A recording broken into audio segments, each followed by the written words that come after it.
আল্লাহ সুবহানাহু ওয়া তাআলা যদি পৃথিবীতে কাউকে বড় থেকে বড় সফলতা দান করতে চান, যে বড় থেকে বড় সফলতা আল্লাহ দান করবেন, তাহলে রাতের সালাত, রাতের শেষ অংশের সালাতের কোনো বিকল্প নাই, যাকে বলে তাহাজ্জুদের সালাত। একটা দলিল দিয়ে এই পয়েন্টের আলোচনা শেষ করব।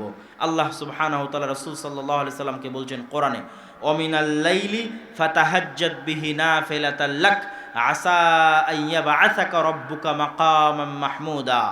হে মুহাম্মদ, বলেন সাল্লাল্লাহু আলাইহি ওয়াসাল্লাম, আপনি অবশ্যই রাতের শেষ অংশে সালাত আদায় করুন।